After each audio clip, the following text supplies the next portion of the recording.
काफी एक्सपेरिमेंट करने के बावजूद मेरे भाई महावीर के सामने अब भी वही सवाल खड़ा था कि आखिर उसके बनाए कृत्रिम मानव में जान कैसे डाली जाए।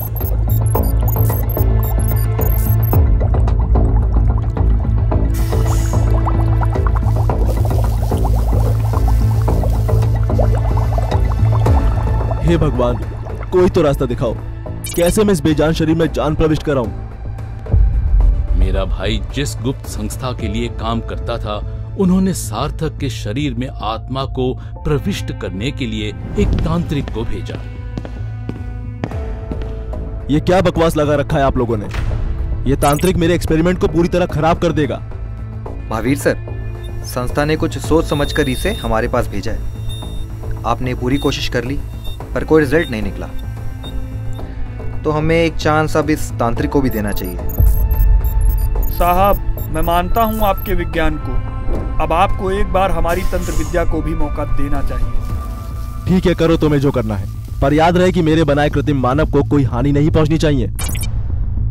अरे साहब, आप निश्चिंत रहिए। नीम फीम आत्म प्रविष्टा स्वाहा।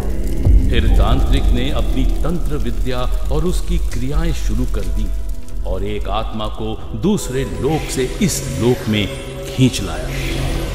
वो आत्मा उस कृत्रिम शरीर में चली तो गई, लेकिन आत्मा किसी शरीर में तब तक स्थिर रूप में नहीं रह पाती जब तक वह उसका स्वयं का शरीर न हो।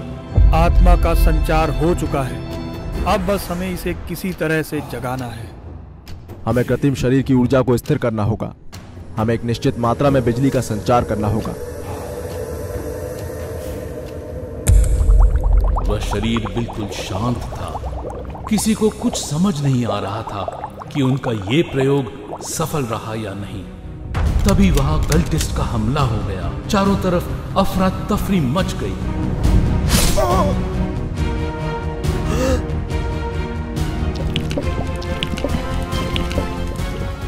पर तब तक सार्थक के शरीर में हलचल हो गई थी। वो शून्य भाव से अपने निर्माता, अपने पिता को चलते देख रहा था। इस कृत्रिम मानव पर हमारा अधिकार है और इसलिए हमने अपने तांत्रिक को यहाँ भेजा था। अब हम अपने कृत्रिम मानवों की फौज बनाएंगे।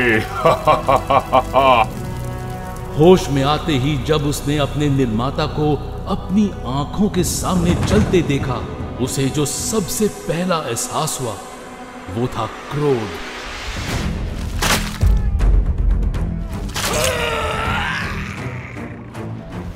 लैब पूरी तरह शमशान में बदल चुकी थी।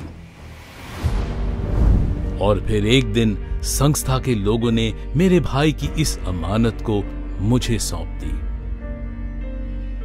मेरे पत्नी को कोई संतान नहीं हुई, तो हमने इसे ही अपना बेटा अडॉप्ट कर लिया। एक दिन जब हम कहीं से घर लौटे तो कल्टिस्ट ने मेरी पत्नी को मौत के घाट उतार दिया था। सार्थक बेहद क्रोधित था और बदला लेना चाहता था। सार्थक की काबिलियत को मैं जानता था, पर उसे खोना नहीं चाहता था और इसलिए मैं उसे यहां मनाली ले आया। लेकिन जब हमने विभिन्न धर्म गुरुओं, मौलवी, पादरी इत्यादि की मृत्यु की खबर सुनी, तो यह समझने में हमें देर न लगी कि कल्टिस्ट ने यहां भी अपना डेरा जमाया हुआ है। आपकी कहानी सुनकर बहुत दुख हुआ और अब मुझे समझ आ रहा है कि सार्थक पर काले जादू का असर क्यों नहीं हो रहा। हाँ, क्योंकि उसने हमारी तरह जन्म नहीं लिया, बल्कि उसे एक लैब में बनाया गया है। जहां संजीव एक रॉयल फैमिली से है, तो हमारे मिशन को यही फाइनेंस करते हैं और तरुण पैरामिलिट्री से आते हैं जो हथियार चलाने में सिद्धहस्त हैं। अब हम चाहते हैं कि इस मिशन में आप भी हमारा साथ दें, इंस्पेक्टर। मैं? हाँ, आप, क्योंकि हमने आपके बारे में पता लगाया है कि आपके पिता कौन थे। जहां हम सब तो सिर्फ उन लोगों के शिकार हुए हैं, लेकिन आपका तो बचपन ही उनकी वजह से भयानक और श्राद्धिपूर्ण गुजरा है। ठीक है, आज से मैं भी आपकी इस टीम का हिस्सा हूं, पर क्या हम उन्हें रोक पाएंगे? रात 12 बजे।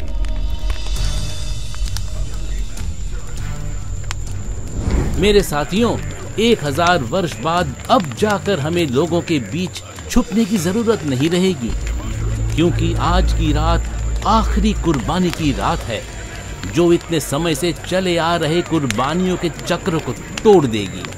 आखिरी कुर्बानी को हम अपने देवता काल भुजंग को समर्पित कर उन्हें समुद्र से बाहर लाएंगे।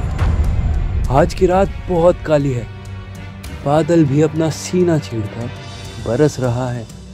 वो उधर कहीं आज आखिरी कुर्बानी के लिए अपने आका के साथ प्लान बना रहे होंगे। हाँ, उनका प्लान होगा कि अलग अलग जगह से लोगों को उठाना, और उनके वार को नाकाम करने के लिए हमें भी अलग अलग बढ़ जाना चाहिए। और आखिरी बलि को चढ़ाने से रोकने में मदद करेगी काल भुजंग के द्वारा लिखी हुई ये किताब।